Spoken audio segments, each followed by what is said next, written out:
by Dash, but we're joined by Dash Talking and in the Dave. third person. Third That's person. weird. The way you feel.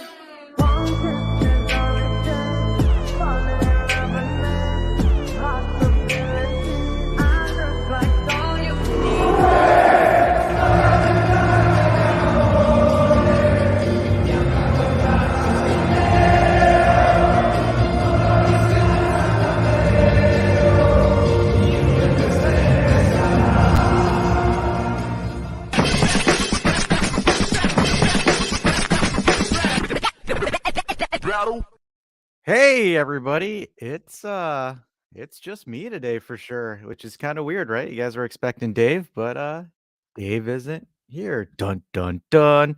But anyways, guys, hey, my name is Dash. Welcome to this episode or slash not really an episode, but we're going to do a live call-in show. I'm going to do a quick monologue on Lazio. I'm going to drop the link on out here for you guys so you guys can join in. I'll do it once we kind of get over the monologue and kind of talk about Lazio Juve because game yesterday was an interesting one, to say the least, for sure. 2-1 was the final result. Kind of harsh at the same time, but also kind of deserved with how we went out. I'm not too big of a fan how we played the first opening parts of the game, but the second half, once we shifted formations, it actually looked a lot better, which a lot of people might have missed the formation switch there. So I'll pull up the quick stats here, and we'll go over that real quick. But overall, 2-1 final scoreline against us and Lazio. Right now, the 2 goals from Milinkovic-Savic and Zaccagni, and then Rabiot with his 10th goal of the season in Serie A, I believe. Yeah, so awesome luck there. And then moving on to the stats, which was actually pretty even overall, to say the least. So overall expected goals, we actually had more expected goals than Lazio did, which I thought was interesting to say the least. And then more shots, just more so just because of the second half per se of how we went in, a little bit more attacking. But overall stat column, we beat them 11 total shots, 4 shots off target, even with them with the 4 shots on target. The game was a lot more even though the first 60 minutes we didn't have a clean start to the game per se, which I thought was pretty interesting to say the least. Because the thing is like I saw a lot of the comments on Twitter and I saw some reports everywhere, and I kind of wanted to take a minute and just kind of let a day go by, just kind of see my thoughts, see if there were certain things there. I think the one thing that we can all agree on is that Alexandro's challenge was absolutely atrocious there. I don't know what he was doing. It was probably the weirdest dive I've ever seen in my life. I'm not gonna lie. But you know, it's I want to say it's part of the game. Moments like that happen. Am I thrilled that a moment like that happened? No, not really. But it it's weird. It was really weird because I'm still trying to figure out what Alexandro was trying to do with that play there. I mean, it looked like he was trying to draw a foul, but in reality, if Sandro just kind of stayed there, he would have already potentially blocked a goal scoring opportunity. So I I don't I don't know what he was trying to do there. It just seemed a little bit awkward. And then the second goal for Lazio, that was a beautiful back heel by Luis Alberto. Like, yeah, I got to give the guy credit, man, because that back heel is absolutely insane. I did without looking and was able to slot it into the right player to get that. It's one of those things where you're just like, yeah, you got it. But overall, I think the one thing that I thought was interesting was when Allegri switched to a 4-3-3. Well, not Allegri, Landucci switched to a 4-3-3. When you take out Dusan and then you replaced him with Milik and then putting in Chiesa for Kostic, and then you also, surprisingly, Locatelli had a stinker of a game today. Or yesterday. So he switched him out back in per se, more so for Paredes, which was quite interesting for sure. The other thing too, I kind of wanted to briefly touch in on is getting your guys' thoughts on Dusan. He's on the table again that we can discuss. I thought he missed a couple of sitters just because he mistimed his jump, his read of the game. I kind of want to see what you guys think about Dusan for sure. That's going to be one of the players that I'm thinking about as well. But other than that, guys, all of Juve Lazio is on the talking point. Any thoughts that you want to have? I'm going to drop the link down here for you guys to hop in and let's get your guys' takes on this because I don't want to hog all of the spotlight here. So link is going to be on the chat. So whenever you guys are ready, call in show, speak your takes, take everything you want, just let it out.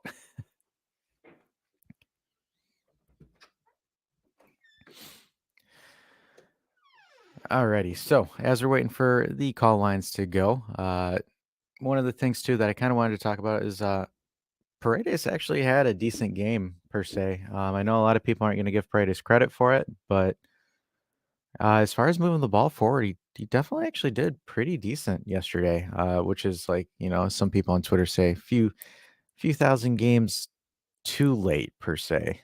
Uh, Unfortunately for him. But Paredes not too shabby for a game yesterday. Looking at some other notable players for sure is Rabiot getting his double digit goal of the season so far. So Rabiot being able to go in there, get a nice. It was like a 4-5 combo kick to get that goal, which was I thought was kind of funny because the first save was blocked by Providel, and then like the second effort blocked by Providel, and then he was able to karate kick it into the net and actually get it going per se, and was able to get that game equalizing goal. So bringing in Misak, first caller that's coming in. What's going on, old buddy? Yeah, how are you, Dash? Everything's well? Same old, same old. So Yeah, what do you want to happy. talk about? Well, I want to talk about the game because, you know, like as soon as it happens, every time we lose, it's just like explosion. It's Michael Bay every time. It's like explosion, fireworks, destroy this. This isn't progress. Man, you went away to Lazio and you lost a game, but we didn't play well. Yeah, it's football, man. Sometimes you play well, sometimes you didn't play well and you lose. It's really basics. Like we didn't have the right approach, and we haven't had it for 3 games. Honestly, let's be fair. We won Verona, but we were rotating fine. Inter, it was like normal, the casual. We just won and stuff, and there was no threat. Honestly, the whole game, I didn't feel it during the Inter game that we're gonna get scored on at all. Honestly, and then Bremer happened. Now against Lazio, though, we had one major uh, change, as we know, and that's Mr. Alexandro that we are forced to renew for a year, and it changed everything. At the end of the day, because we removed the captain of the team, the leader of the team, and the voice of the team, and we in place placed Alexandro, and the captain of the team became Juan Cuadrado, who by no means is not a captain. He doesn't have the characteristics of a captain, nor the voice of the captain. He doesn't motivate or bring anything. He can barely make himself focus on the game, and we're giving him the captaincy. But that's beside the point. But that's like the mentality aspect. That was our approach throughout the 60 minutes when he was on the captain because he couldn't get anybody motivated enough to go forward. Also, our midfield. Okay, Locatelli had a stinker. Okay, happens. He's been playing well for months right now, and he had a stinker when Paredes came in. Paredes came in, and luckily, for the first time in months, he has played. He did a good job. He was okay. He was receiving passes as well.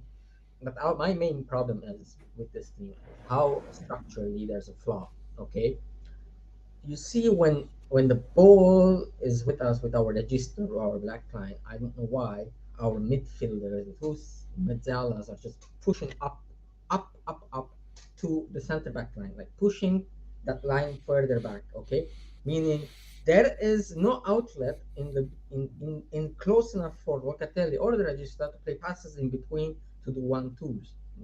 That's my main issue. Now, Allegri is a guy that lets his team figure it out, okay? Because Mhm. he trusts his team's IQ, footballing IQ, to be enough to understand, okay, if my register has the ball, I have to come in, collect it, play a simple pass with him, and everything opens up because the setup is that way. But we don't have that. Di Maria had an awful game. One of the most, like recently, he's having an awful streak of games. We can be fair about it, even though at the end of the game, he showed that why he is the only, like for me, he's the only world class certified, with a stamp world class player we have in the team. And Vlahovic. You said about the topic of Vlahovic. Yep, yep.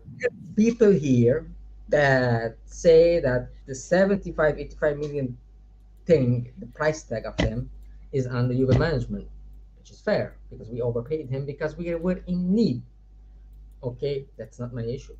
But he is getting paid the most. Okay, more than Pogba, more than anybody in the team. He's getting paid about 12 million and a half gross per year to not stop a fucking ball.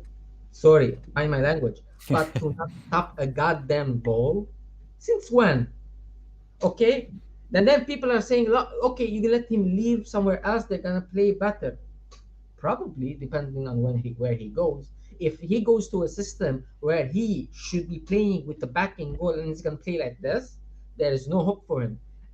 Like somebody said before, if you are a world class player like Benzema, why is Benzema for me right now in the past 15 years the best striker there is? Because he knows when to drop deep, he knows when to go forward, he knows how to shoot with his left, his right, his head, he knows how to position, he knows how to pass.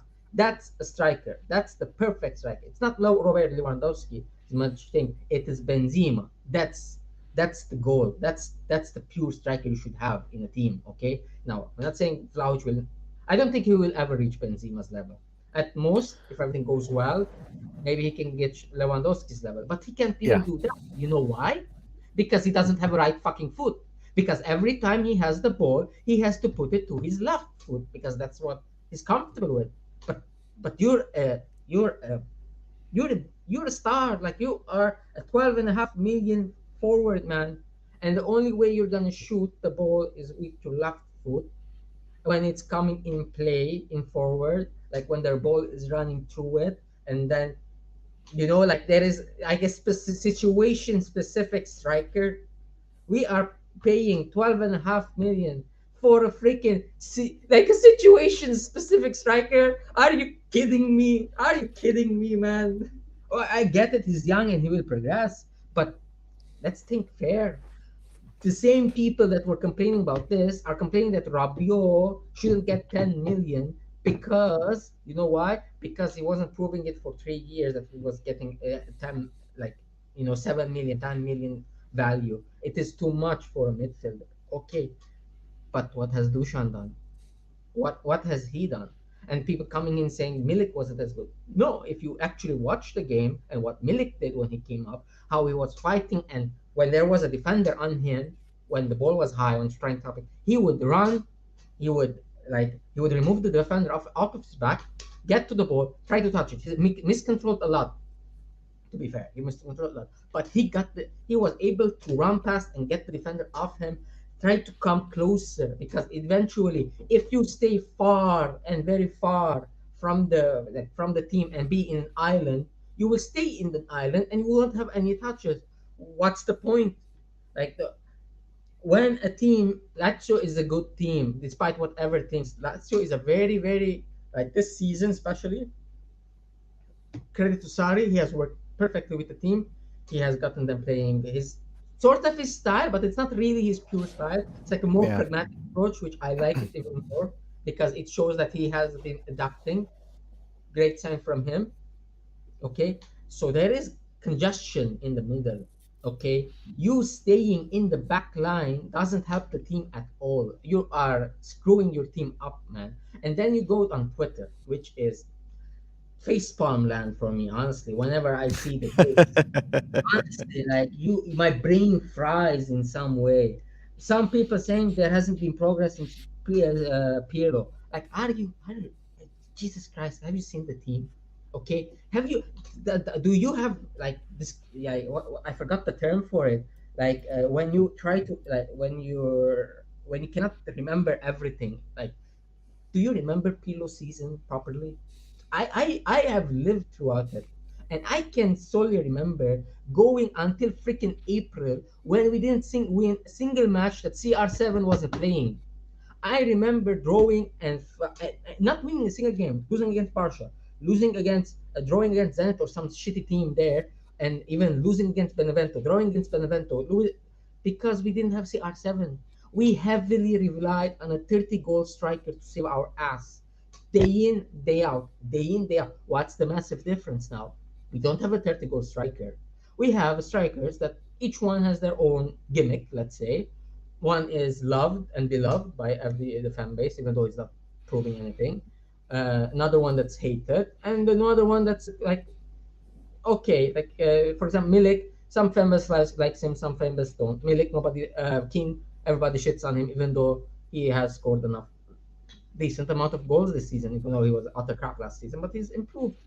Okay, there's a sense of team. There is team. You have Danilo giving some effort, giving some goal and assist. Rabiot, marvelous, giving some goals and assists. Fagioli, great, giving some goals and assists. Di Maria giving. Chiesa, when he comes off from the bench, when he starts is bad, but when he comes off the bench, as seen again yesterday, he is a lightning in a bottle kind of guy. And Hmm. I would pray not using him from the start. You know why? Imagine having this kind of a jack in the box. Like you have a prize in your back. Like if you play cards, you would know that you have a special card there that you're using it, and he is that guy. Okay, you can toss him in and the game flips on his head, and it was happening, and we were so close. Okay, we were very very very very close on getting an equalizer, and we weren't executing it last task. But there is improvement in the team. There is an improvement in the team throughout the 4 months. Start of the season, we can all agree it was crap. Nobody denies that. But there has been massive improvement in the team, in my opinion. Defensively, fine because we play low block. Fine, that's a style of play. That's that's opinion. Okay, that's a fact. That is opinion. Some people like attacking football. Some people like defensive football. Some people in between like the high pressure football. Okay, So that let is. me let me let me ask you this, Masak. So this was an interesting question that I've asked people before because a lot of people are like, "Oh, well, we play ugly, and it doesn't matter that we win because we play ugly." So when did the threshold for Juventus change from winning at all costs to winning beautifully? Because they think when we bought in Sari, the whole sellout was that you should be playing beautiful football. Bullshit. I remember Sari's games. It was I wouldn't even watch it because of how boring it was, man. We would have possession, yeah, but there was nothing going on. It was a moment of magic from Dybala, moment of magic from Cristiano Ronaldo. Bang, bang, like wonder goals, left, right, center, from halfway line and stuff, and we would win. I still remember getting trashed in Milan 4-2 after being 2-0 up. 4 goals against Milan in half, man. Like I know. people have this thing of forgetting history. Like Allegri hasn't been perfect, no means. Offensively, we've had issues, fine, but that's on the players to figure out themselves. That for me shows the quality of your players. If a tactician tries and relies on the IQ of your footballers, then your IQ of your footballers, as we say, is zifat, which means like it is what's the name, the ground you walk on the street. Okay, it's pavement. If he cannot figure it out, okay, that's the quality. That's why Angel Di Maria shows that he has a high quality. But yesterday, because of the system of Sarri, when he's packing the midfield and packing the defensive line, and he was also forcing it a lot. He didn't have a good game. Simply as. But when we spread it with the 4-3-3, fine, it was good, it was better, but we cannot play a 4-3-3 because whenever we play a 4-3-3, it means that we are forcing for a result at the same time. But when we play a 4-3-3, we are super susceptible. We are susceptible to a degree that it will lose us points because that back line is atrocious in a 4-3-3. It is. Yes. Bremer doesn't qualify as a 4-3-3 because he is a pure three-man defender in the middle, and he would even suit better if the defensive line was higher. But where Allegri's approach is, to the back a bit. That's an approach, and he's getting used to it, which is good. Danilo, fullback, his career is over there. He has transitioned into the center back, and he has been, despite what people say, he has been great. And that's the normal transition of a freaking defender. Usually, a defender, a fullback, a defensive fullback would transition into a center back. That's how it is throughout history of football. That's how it is.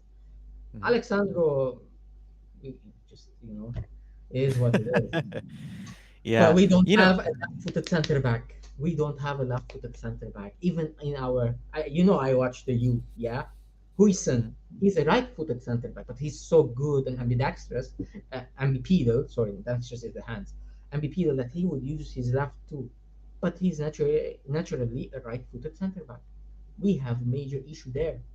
We have a major issue there that that's hindering us. Left back, left back. We don't have we don't have one good decent left back. Not even a starter quality. Not even a starter quality left back. You don't rate Cambiaso, Cambiaso? Do you rate Cambiaso is Cambiaso? not left back. He's not really a right back, but Mhm. he's good, and you can play him as a left back. It's like the Shilio. You can play in right back and left back, but Cambiaso is better. Yes, because he dribbles. He dribbles and runs and comes, but he is naturally a right back. Okay, he is like naturally gonna replace Juan Cuadrado, even though I don't want that. Because even though Juan Cuadrado is who he is right now, but when you give him the ball, you can see how comfortable he is on the ball. Okay, he does mistakes, he does wrong passes, he holds on too long. But if you feel the game, like how you watch the game and you see the momentum of it, whenever Juan Cuadrado has the ball, you are relaxed. Okay, you are Mhm. relaxed. Anyway, yeah, continue that. Sorry for my rant, but I had to get No. off from my chest. Hey, no, this is kind of what we do. It's a call-in show, so it's you guys. You guys do most of the talking. I just kind of nod, smile, and just throw in with some questions. So, I think the one thing though, this is definitely going to be something that's popular, and we did it on Twitter per se. Um, it's more so the Doosan situation. So, like for example, there's a couple of people on Twitter that are saying, with Delict, the Delict situation, where everyone was defending Delict, and then when Delict left, everybody hated him, and it turned out that Delict wasn't the problem, which I kind of disagree Disagree. with Delict that because I think Delict made critical errors in critical games when he was with us. The thing is like for Dusan for me, and it's kind of what you touched on. He's making 12 million gross, and the thing is he hasn't changed his game at all. Like for example, if you look at Rabiot has developed into a very nice player under Allegri over these past couple of months. Same thing with Fagioli for breaking out as well. And then the next thing that you have is you would have Miretti too being able to break into the first team, Baranachea being able to break into the first team. You have a bunch of other players that, even Gatti is having a resurgence. And besides the whiff that Alexandro had, Sandro was playing pretty decent as a left center back. So I kind of disagree with the take that a lot of people are saying that Allegri isn't developing players or there isn't any growth coming in from Allegri. Guys, I think this is like, yes, you could say there's some tactical issues for Dusan, but at the same time, I think this is a lot on Dusan. Yeah, it is. Because Sorry, go ahead, continue. Continue, go ahead. continue, continue. Oh, But yeah, go ahead, Misak. I'm done. My I thoughts are. know. I was first gonna let you finish before I continue because I was gonna say something. I was saying that 80% it is on Dushan, but continue. Yeah, and that's for me. I just think it's predominantly on Doosan. And again, guys, the call line is open. The StreamYard link is posted. So if you guys want to come in, throw in your takes, hop in and throw in your takes, feel free to do so. Good. Anybody and everybody is able to come in. So there is no reservation. So if you guys got something that you're passionate about, you want to go in, go on a rant, links in the chat. Make sure you guys jump in and get in there. But kind of going to Doosan. So I'll pull up our Twitter page because our good friend Farad posted something about Doosan to get people's takes on it, and we'll kind of go over some of them here. So momentarily. So I'm going to zoom in so you guys can see this. Okay. So we asked this question today. Let's settle this. Is Allegri and or his system to blame for the downfall of Vlahovic? So our first comment is when a player plays well, he gets the glory. When a player doesn't, the coach gets the blame. I agree with that. That's a good tweet right there. Yeah, that's Uh, good. our good our good friend Amit. I wish he kind of I kind of wish he specified who's the 75%, but 75% to blame. 75 on Allegri, and Dushan also needs to like Yeah, 25% on Dushan, 75% on Allegri, which I'm completely the opposite, honestly. I'll tell you later why. Yeah. And then kind of going into some of our guys in the chat here. So David says Dusan's in a pretty weird situation. He is most of the time where the ball gets to and gets to the ball. It looks like just a confidence problem more than anything, which it is because, like, for example, if you guys watch the game, he had an open header within the first 15 minutes that he whiffed pretty badly. Again, some people can say the ball was hit behind him. It wasn't. He had open space. He mistimed his jump. I mean, that's That's what it another looked like for me. criteria. It's another criteria. A top striker, a top 10 striker that's getting paid top 10 money. Positioning, dude. Positioning. Positioning is everything. It is your bread and butter. You know this team plays with crosses. Okay? We cross and inshallah. That's what we are. Okay? Sometimes we, like when we switch formation to a three, we go inside and then play back the ball. Okay? But usually we cross the ball. You know where the ball is usually gonna go. It's gonna go to the far post. Why are you always in the near post? We never get the ball in the near post. It's always at the far post. And Rabiot, every time when you see him, he's at the far post. Hence why he's getting 10 goals already. There is some Yep. stuff that is crucial as a striker to learn, especially at 23. You're 23 already and has scored a bazillion goals. And I've watched every single goal, okay? He has scored about 8 penalties during that 17 goal run he had at the half of the season with Fiorentina. Yes, crossing inshallah Farhad. Honestly, if you say it out loud, that's what we are. We make, like, that's why we were bad yesterday. If you notice, because Kostic, he had two guys on him blocked, and the right wing we have Cuadrado who's finished. So it was Kostic, and he was blocked all the time. So our main outlet was no outlet. That's why when we put in Chiesa, okay, something moved. There is more freedom, and he was going at it. Okay, but we usually cross, and he has to figure out that part. No, Yeah, sorry. no, it's funny. I kind of want us to make a T-shirt, just cross it, inshallah. Like I kind of want that shirt, but like we got Yes, to make something like that for fun. Like, yes, hey, just Kostic, yeah, put like cross just stitch and then say, cross it, inshallah. I say, speaking of T-shirts, guys. Again, limited edition. Our Millick Man shirts, guys. It's on the Turin Giants website. Get your Millick Man shirts because they, again, very, very nice material, very nice fitted, and they're only 20, 23, 24 bucks, guys. It's actually a polyester fit, so you can work out in it. You can play football in it, which, again, you'll probably gain the powers of Millick and get Millick-esque goals. But again, guys, TurinGiants.com. Get your Millick Man shirts just because they might be, limited in quantity, if you know what I mean. So it might be a first come, first serve kind of thing. So go ahead, guys, take a look at there. But moving on to this here. So bringing up an interesting point. Lazio schemed against Kostic yesterday.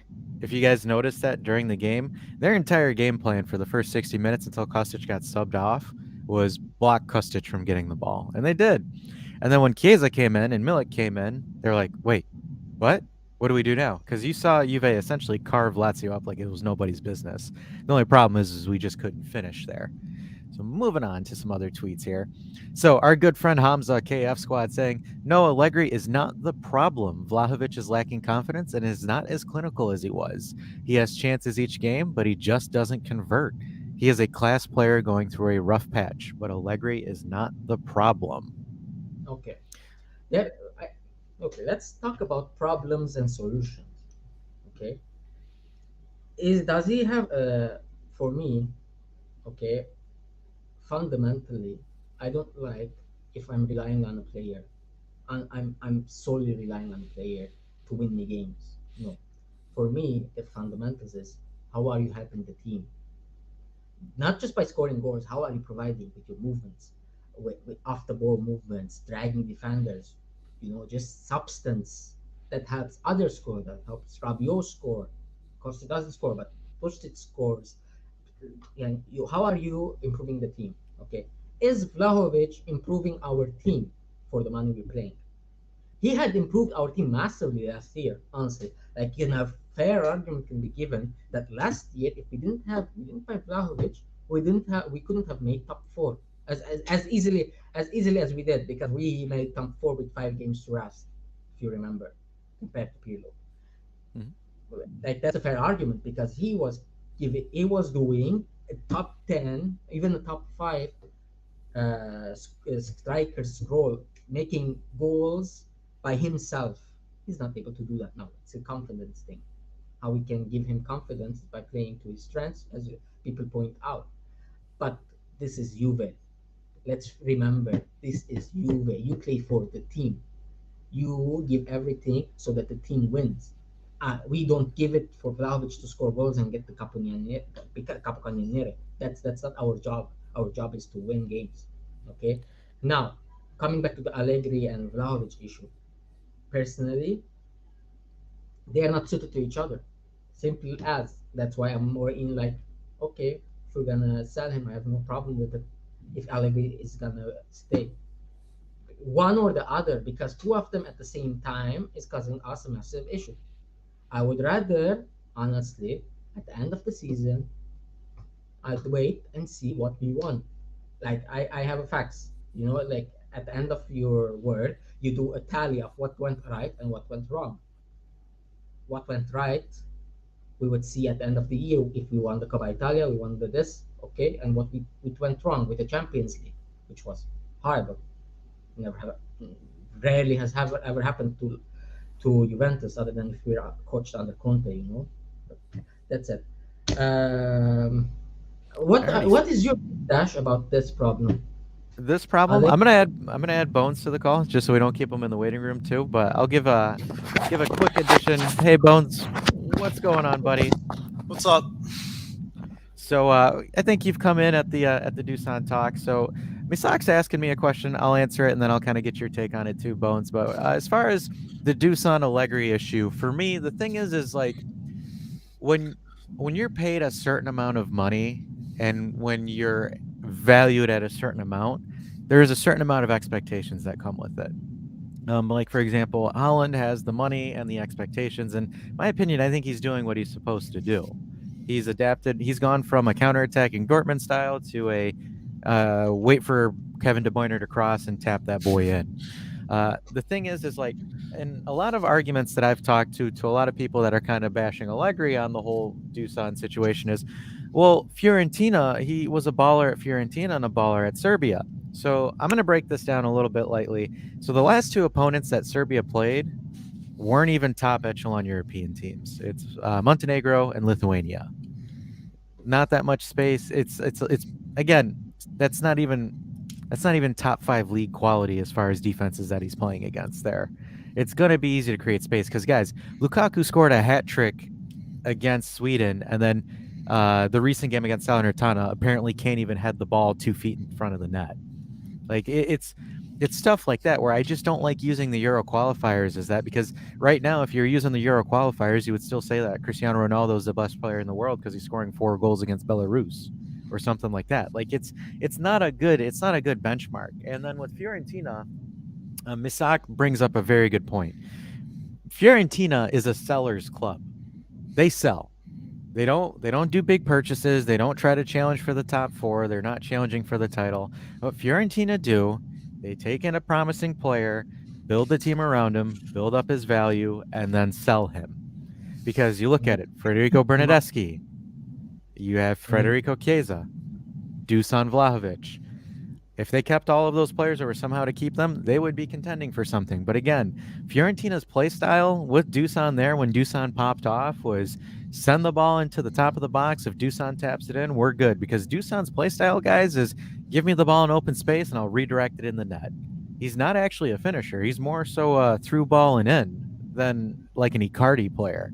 So the thing is Fiorentina accomplished their objective. They built a player, sold him for a massive profit, and they're moving on. The thing is with Dusan, and people are saying that Juve should build around him. It's just kind of like Misak said. Juventus don't build their teams around a single player. They never did during Alex Del Piero. They never did during Buffon. They never did during Chiellini.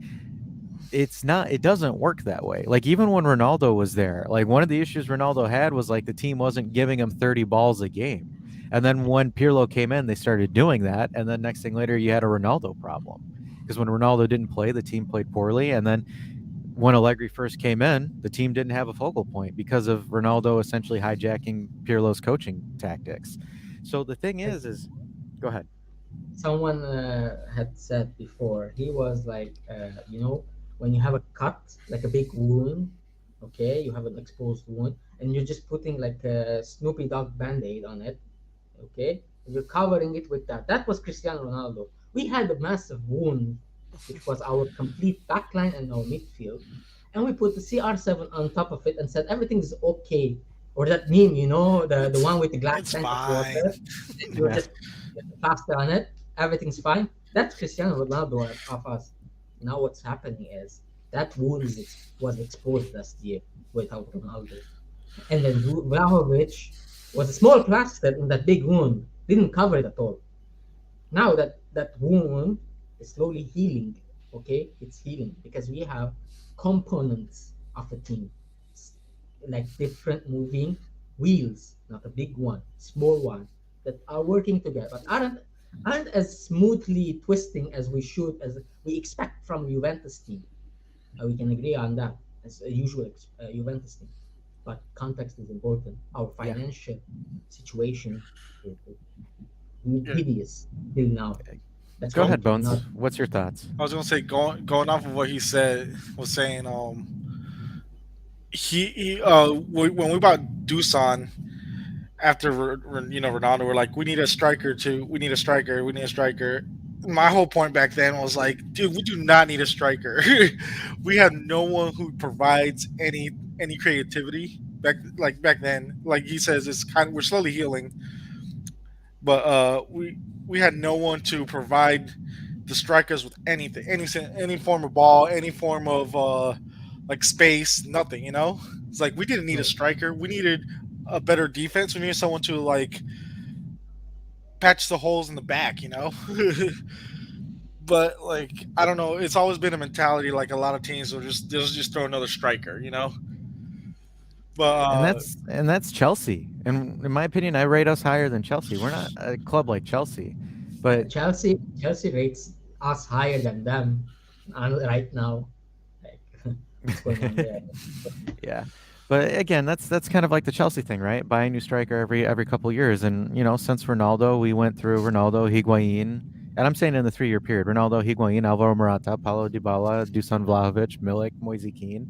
So it's kind of like a Chelsea-esque, but like though Milik and Keane are performing quite well. But I think it's kind of like how Adelina's saying here as well, as he says it's more on the management. I think they have no idea with the profile that matches Allegri. And then he follows up by saying Dusan's body language is annoying. He stops running when we lose the ball and acting like an angry kid. And then Yeah, David brings up a very good point too, where we talked about it. Even Man City isn't building around Holland. He's always where he needs to be in order to finish it. But in order to finish it, you need to have great to box box play. But we don't have that. But again, when you go to a big team, when you go to a Real Madrid, when you go to a Bayern Munich, a Man City, a Juventus, they don't build around you. You build around them. yeah, exactly. well, like That's That's this. that's Go ahead, key. Bones. I was gonna say, even like watching Dusan and Keane play, you watch Keane and he's making space. He's somehow in where he needs to be. He gets like yes, maybe you say people will say a lucky goal or whatever, but he's there. Somehow he finds that spot. You know, he's like even if he's not scoring, he'll be in a spot where he can get the ball and move it to a player who has a better chance. You know, You said it perfectly. Yeah, That's and that's the that's massive strength of Keane for me. It's yeah, his position. yep, Like I don't get the guy how he is this marvelous in getting into the right position in the right time every time. Finishing, it's another discussion. Okay, yeah, it hits or misses. But if you can put that mindset inside Vlahovic, okay, of having being in the right position, right? Because he's a talented finisher. He's a really talented finisher with his left. He's a really talented finisher. But he doesn't, I don't know why he gets lost during the play and is occupied in a spot that where the ball won't come there. And then people are saying, "Ah, we're not feeding the ball." Yeah, because he's not in a position to be fed the ball. He yeah. is stuck in between the defenders Oh, in a no, position where he can go there. Another thing that frustrates me about him is maybe he'll have a chance and instead try to get a foul instead of like going with the chance. Like, don't draw the foul, just shoot. Do something, don't because they haven't been giving you a foul. Like, stop trying for it. Yeah, the thing that's the problem. We see that he is, instead of passing it back, like if there's a runner, he passes it to the runner so that he runs forward. That's a no. He just keeps the ball, keeps the ball, and like tries to fall down to take the foul. Yeah, And now, exactly. and we're not getting the foul because the referees know it's useless. He is falling on his ass. Okay, simple as. Anyway, yeah, Yeah. that, No, you I, guys are fine. Great. This is good conversation. So like again, like kind of like we said, Keane has the cheesy goals. Like what I mean by cheese is like he gets in the right position and has one of the most atrocious finishes ever, but it still goes in because you need that as a striker. You Yeah, need that. Dusan doesn't yeah, have that.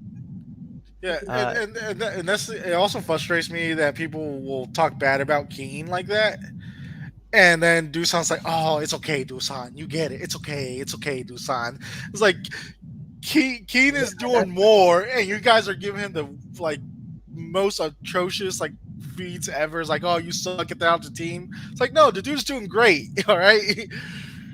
let's get it. he's got the best goals per minute conversion rate too. Moise Yeah, Keane's leading the team. Honestly, if we combine the best attributes of each player, we would get a striker of a quality of Juve. The brains and position, not the brains, okay, no, the positioning of Keane, Moise Keane, okay, because brain, he sometimes loses it, his temper. The positioning of Keane and the hold up play of Milik and the hold up play, plus the right footed finishing of Milik, because he can finish with both feet, which Dushan right now can't. You know why? He can't use his right feet to save his life. And the finishing left foot of running in behind stuff of Blahovic, even though I don't know why, he recently has been slow. Have you noticed? Like, even when the ball is in front and he's running, 9 out of 10, the defender is on him. He cannot run with the ball, yeah.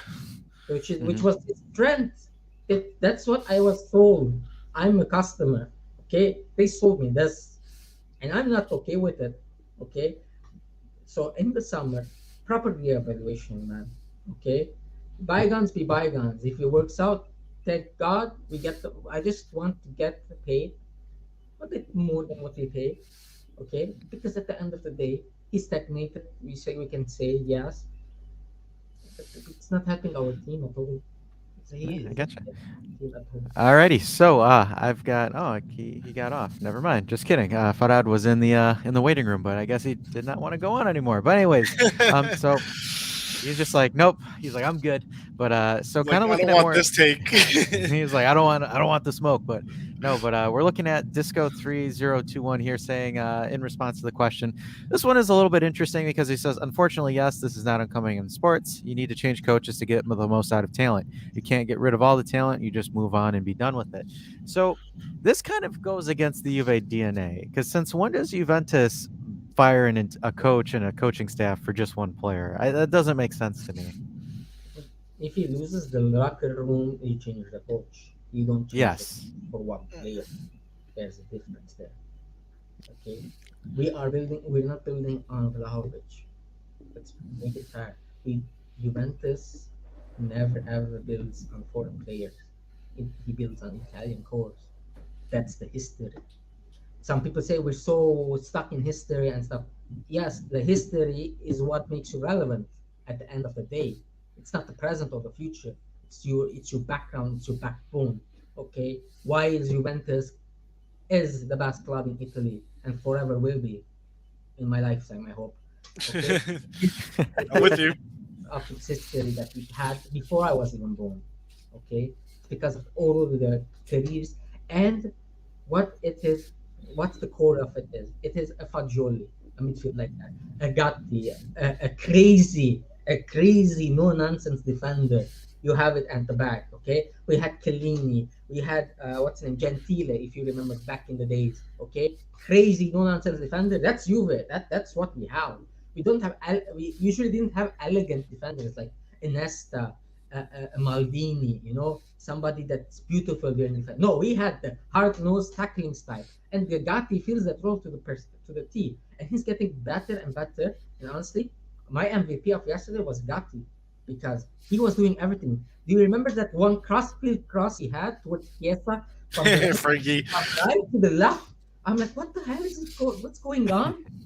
Okay, yeah, but that's the DNA of Juve. Okay, it's based on those type of players. All right, Dude, and Fantasista, Go ahead, Fantasy, Bones.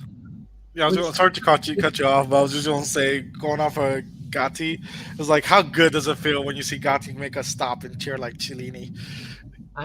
my heart feels like okay, this boy happened. This Yeah, it makes you feel so good when you see it's like, ah, there's the next Cellini, hopefully. yes, it gives you hope.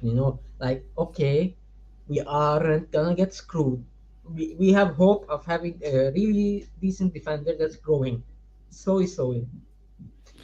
So, moving on, because we actually got a lot of comments on this, so we need to get through these, because I want to try to do all of these for the second half of the show. But Sorry, we're stopping you. so, no, you're fine. So, Juve Nel Couture says, yes, absolutely, Allegri is at fault. How do you develop a young striker when your cycle of plays to sit back and play deep on the counter? They rarely have the possession stat, which means that they're always chasing the ball. So how do you learn to run an offense? So I'm gonna attack this right here, uh, guys. There's a lot of strikers that play in counterattacking teams, and they are pivotal pieces as far as a build-up striker, where they are the first out ball, they're behind the goal, they're able to hold the ball and then swing it out wide. I dislike Lakaka or Lukaka is like we call him here, but his hold-up play is really, really good. Like Yes, Lukaku yes. is terrible as a striker, Yeah, but if we had him in on this team in this system, he would actually perform better than Dusan yeah. Who was on the because left for Lazio Lose our yesterday? shit. The other day? Lose our shit with missed chances. But at least we would get to that point because he would link yeah, up. Who was on the left for Lazio the other day? What's his name? Zakani, Zakanya. The yeah, the one who's like kept getting through the line, just like yeah, perfect runs. yep. Yeah, I mean, it's true. But who made it? And here's the thing too: who made it possible for him to do that? And after he got subbed off, it didn't happen as frequent. Was Immobile? Like for example, Immobile, we can troll Immobile all he want. Immobile's build-up play was actually pretty decent because Immobile wasn't doing it well. So then he was able to throw it out wide to their wings, and essentially same thing with Luis Alberto. Like I mean, he was able to just handle that perfect build-up play and just pivot the ball out. And with the only time I see us do that is when we have Milik on the pitch. Uh, I don't see it with Dusan, which is appalling to me. Where you have a striker that's only worth 3 million a season, and we paid roughly 7 million to achieve, have better build-up play than Dusan. Which again, everyone was talking about Dusan's physical stature, his physical ability, but yet he seems like he just gets pushed off the ball quite easy from a center Yeah, back. it doesn't. That doesn't annoy me. He's like, you're a big boy. Like I expect you to hold it, like be able to hold them back a bit. And every time it's just like they touch you and you're down. And I was like, why? You know what's even worse? Seeing people, bunch of followers, like some even YouTube pages, man. Like saying, yeah, the reason is because Dushan is alone up top. Is like just come near to the ball, play 1-2. So basically, we are paying a gajillion amount of money for a striker for tap-ins, one, two, for through balls, so that he can latch on it and sometimes score because he's not scoring regularly with the through balls even. Okay, rarely is scoring that. So I don't know, man. It's frustrating because I liked him and I was so hyped when we got him because you know why? Because there's some moments if you watch Fiorentina and his hold up play, he was okay. And then people tell me that the Juve shirt is nothing compared to Fiorentina. Bull fucking shit. Juve's shirt is the heaviest one we have in Italy. Every freaking spotlight is on you. Okay? If you miss one chance at Juve, you crucified until you even retire. They would make you remember that, oh, you missed this chance. Okay? So he is succumbing to the pressure of Juve right now. Yeah, I That's think that's why. that's definitely it. feel, honestly, if he goes to another place, a big club, he will fail. And I that's think my so honest. too. He will And maybe score sometimes, but when he has a rough patch, goodbye, done. yeah, and the thing too is like everyone was saying Delict was going to thrive when he left us. I don't think he's thriving that well at Bayern Munich from what I've seen. He's been okay, but he hasn't been again 80 million worth of a center back. I mean, the guy got benched during the World Cup because he said he couldn't play in a back three. So with Thomas Tuchel now at Bayern Munich, I don't know how Delict's going to live because Delict said he can't play in a back three. So It's most of the back three since sometimes even Nagelsmann was playing in back three. But the reason he's mainly playing is because Hernandez had an ACL there. That's why he's playing. The, yeah, it's the third choice center back at Bayern. Good for that. yeah. So He and is then a player. He is a good player, but like I've seen enough. I've seen enough mistakes from him to last me a lifetime. and this is interesting. So, Aladdin is saying, wasn't the second goal on Gatti? Yeah, the thing with the second goal is Luis Alberto created that out of nothing. That was Yeah. probably one of the best no look back heels I have ever seen. It was Because personally, it was on Locatelli because he was in the wrong position there. He should have been blocking the cutter. Personally, it wasn't more on Gatti did an instinct of covering up the high line, making it was a bang play. No, like whatever you do, you had a mistake. The only correct thing you have is to prevent it by being in the correct position. yep. So again, that goal to me it was that's something 9 out of 10 teams won't be able to defend that back heel. The way that Alberto sold that back heel was absolutely ridiculous in a good sense for him. Yeah, And that was just it was filthy. the finish, perfect. That's a pure finish to the bottom corner, good strike, and Chesney couldn't even touch it. So, next comment here, moving on, is from Steve here. This is kind of similar to what we think. Dusan displays no class, no pure talent, horrible positioning, bad ball control, ineffective hold up play and passing. Worst of all, he can't create his own shot and is far too slow. Di Maria and Chiesa are on the same system, but you see glimpses of greatness. Dusan shows absolutely nothing. The flaw in his comment is that they are not in the same. They they don't in the system. They're not functioning the same role. Divya Hmm. and yes or Di Maria. So, but I don't say he's not talented, man. You don't get here by not being talented. He has a talent of a knack of poacher's goal, but he's right. Like not about the no class, but positioning, control, hold up play, passing. How many fingers are left, man? How many fingers are left? No, I gotcha. And then this one, another comment from William saying, "No, this is all the psychological shirt weighs on him. The system isn't an issue for Keane and Milik." And then this comment saying that they've both scored 8 goals between Dusan. But the thing is, between Milik, Keane, and Dusan, Milik and Keane have played awfully a lot less matches, have had less Mhm. minutes too. So Yeah. that's one of the things that you got to give there. Uh, Michael is saying 75% system since the guy is playing alone on a deserted island for most of parts of the game, and also we can't create goal scoring opportunities to save our life. Literally, crosses and set pieces are our only game plan. This might be shocking for people that didn't follow Dusan, but Mitchell is wrong. Anyway, He does to me, go like ahead, as Bones. like we said before, he doesn't give you a path to pass him the ball. Like he doesn't give you a place where it's like it's worth getting you the ball. It's like you're just has sitting anybody there. watched Osimhen? Have anybody really watched a Napoli game of Osimhen and what Osimhen does? He is a bully's bully. He harasses the register of the other team and links up play that way and gives it to Kubara. You know what? Lecce, if they weren't stupid, they would have drawn that game because they had no hope. Napoli had no hope of winning. They shot the guy, the defender, instead of clearing, shot in the goal. He shot it at the goal. That's why it finished 2-1 with an own goal. Yep. Because Osimhen is such a key factor of how they play. Because he actually tries pulleys off the register, takes the ball from them. Okay, links a play to the left, links a play to the right. Cast Johnson as the defender. Okay, and is freaking fast on the ball, man. He's like like a jaguar just running at the ball. Okay, so there is some like these strands for me. Osimhen is a more complete striker, 10 times more complete striker than Vlahovic, despite what people thought last year. Because last year Osimhen was injured.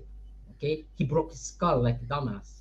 Okay, that's why he wasn't there, and still managed to bang in 13 goals last season. Okay, being half the season out.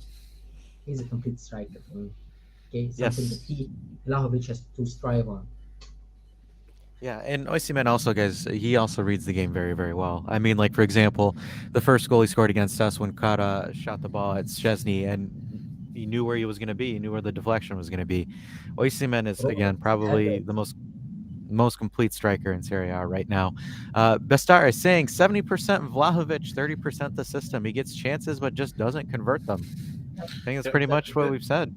yeah. And I just got a question. Do you think we should start Keane or Malik now and maybe sub Blahovic in until he starts getting proven that he should be a starter again?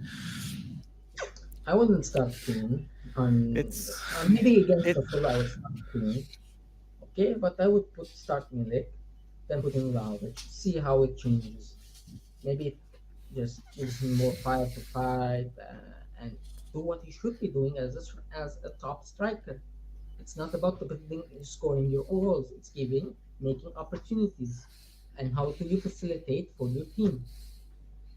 Simple Da- as. David brings a good question here. So, do you guys think we need a striker that can fall back to the center and create passing to our wingbacks, who can create inside the box and take shot? Basically, describing Dybala. Yes and no. Dybala, So but the one, go ahead. Dybala, a taller that can score with his head. So there's a little bit yes and no when it comes to Dybala. So, like for example, Rav and I from Juventus Live are going to be doing a video talking about Dybala's career with Juventus and kind of breaking down his play style. Dybala from 15 to 17, yes, because that Dybala stayed centrally and actually occupied the number 10 role. Dybala from 18 until he left us, no, just because for some reason I don't know why Dybala hugged the right side of the field, and What's inside? just wasn't he didn't have the physical stature to hug that side of the field. He just doesn't have the physical makeup to be bombing up and down the right wing. Where if Dybala literally stayed as a number 10 role, personally I still think he would be on the team now if Dybala still occupied and did the same that he did 5-6 years ago. But you would need again a Dybala-esque player, but that would exclusively stay in the middle of the pitch. Yeah, we need a midfielder with the characteristics of Luis Alberto. You saw what he did. Like that touch, that finesse. Fajoli will get there. They're saying like, but you're using the playing time of Fajoli. No, Fajoli will get there, but he needs time. He isn't. He isn't. Okay, let's be honest. If we have a 2014-15 midfield in front of us, does Fajoli even get playing time? No. Does Locatelli get playing time? This Rabiot maybe sometimes gets playing time, maybe sometimes, because it's Allegri and he likes to play like that. But honestly, no, he wouldn't, because that was the standard. That's our historic standard. And we will get there. But people are rushing. Uh, they want everything now. Everything. We have to be perfect right now. No. We are in our first proper year of transitioning. As much as people deny it, we are transitioning. We will get there. But it will take time. It will take some time. And we have to endure it. Okay? Doesn't mean we cannot win trophies. We should still compete for trophies. Get Coppa Italias, try for the league because we didn't try yet for the league. But failure is part of progression, and that's how I see it. So Hossam Awar, Dave's go ahead. yeah, Hossam Awar was good back in 2020. It's been 4 years, 3 years now. He's dropped off. I forgot about him, to be honest with you. Looking at Petrit's comment here saying, Dusan literally broke a 60-year-old scoring record with a worse team. That tells you something. Put him in a better system and he'd be killer. What Mm. kind of system? Because that's always my A question to system people that's that say built that. a system that is built on him in a way that he can score goals. Do we win games with that system? Do we win games in and out with that system? No, you don't. Okay. Do we have Especially not when you're functionality? playing in the elite. Do we have the functional pieces to execute that system properly? Do we have the back line for it? Do we have the coherent midfield? Do we have the wingers that are constantly available to do that? No. No. And the thing is, you guys look at PSG systems built entirely around Mbappe and Messi, and look how well they've done. That's the problem. They made a system based on three players, honestly, Neymar, Messi, and Mbappe. And they flunked. They battered us because Mbappe was on the form of his life and he was alien. Remember that shot he took against PSG? If you remember the first goal in the stadium, like the ball came in and then bang! You couldn't even see the ball it went in. That's alien-like, but their system is a failure. That's why they are like only 6 points, despite everything, only 6 points ahead of Land and Marseille. And Marseille is gonna play still. And they got knocked out by a pretty poor Bayern team, in my opinion, because it's not the same Bayern Munich of old. And then Who are black and white. what, Go ahead. Bayern Munich versus City? Who are you gonna take on maybe Tuesday or Wednesday? See, the thing for me is Thomas Tuchel knows how to outsmart Guardiola, and Guardiola always outcoaches himself in situations like this. So for me, and people are going to call me crazy for this, but I think the final is going to be Benfica and Real Madrid. I see Benfica running through all the Italian teams without any issue whatsoever. This Benfica team is ridiculously good. Yeah, It I think and it's in City. Go ahead. I think it's City and Benfica, personally. I think it's yeah. For me, I just Real Madrid do some crazy stuff when they're in the semifinals and the final of the Champions League. So that's why for me, because the only time they'll see City is in the semifinals. So for them, Real Madrid's got the experience. Ancelotti, guys, and say what you want about Carlo Ancelotti, but in cup tournaments, the guy's the Don for a reason. He dismantled Barcelona at the new camp. He's a perfect man manager. He is Allegri prime. Like Yeah, the original Allegri. Puts the players in a situation where they have the IQ, they will function really well. he That's he why restored he restored. Yeah, go ahead. for me, I want to prove all the doubters wrong. I want Allegri to go to a team with cash and see what he will do. That's that's for my health and my brain to be assured of what's gonna happen. I want him to go to a team that has money to spend and see what's gonna happen at the end of the day. No, I'm with you. I mean, hey, Ancelotti found a way to bring Vinicius Jr. to the tier that he is, because prior to it, Zidane couldn't do it, but Ancelotti figured it out. Moving on to the next question, black and white stripes. Of course, Allegri is the problem. He is the reason that none of our attacking players have played well consistently, and why we don't score many goals, and why we don't have any attacking patterns of play, and why we waste top talent only to see them succeed elsewhere. This is kind of a very ignorant comment. The reason why is if I were to go to FOTMob here, and if I were to pull up Juventus's scoring stats this season on the table, Juve have scored 47 goals. They have tied Atalanta, one behind Inter and Milan, and have scored more goals than Lazio and just behind Napoli. So we're essentially tied fourth this season for goals scored. So Despite having Di Maria half season injured, despite Chiesa Chiesa, not being able to play more than 30 minutes, despite Pogba being a dead corpse, still in J medical, okay, that all without attacking patterns. We have patterns, man. It's just the execution have been done piss poor. Either the passes have been short or the passes have been long. Okay, simple as. yeah, this throwing it to Allegri here. I think this, buddy. I think you need to look into more stuff, some more numbers, some more statistics, because, dude, goals wise, we're banging in goals. Technically, we should actually be banging in a lot more if certain players knew how to finish consistently. So this right here, that's an ignorant comment, because even Allegri said it back then. You look at the numbers. Allegri's had pretty decent offenses. Maximus is talking about testosterone levels, but this is a promoted tweet. I don't know why this is here. Uh, GOK saying almost all on the manager versus nearly every single team, no matter how small, home or away, we have less possession, struggle to attack, and leave the forwards isolated. His frustration has been clear from the start of the season and added his awful ability to hold the ball. And added to his awful ability to hold the ball up. Here we are. Uh, Okay. who wants this one? Bones, Misaki? Who wants to take this one? So, Sensationalism, sensationalism, because that's not a fact. There are people that say that we always play poor against teams that take possession. No, we screwed Lazio 3-0 if you remember, at home. We won against them also 1-0 in Coppa Italia. Without they We neutralized them. We just had a bad game, people. We just had a bad game where we executed poorly and they executed extremely to the T. It happens. It's Also, football. we're missing our coach too. He wasn't there because of the flu. Yeah, and Sarri adapted, and we couldn't counter adapt because we had our second coach. It wasn't like he was up there in the stairs, like if Mourinho gets a red card, he's watching it somewhere else and talking. No, he's back in Torino. He's watching the game on the TV. How can he fix the team in any way? He's not there. The He's setup was gonna, wrong. Setup was wrong, which is his fault, but he cannot play with it throughout the game. yeah, Only he's thing not that gonna do a WhatsApp call.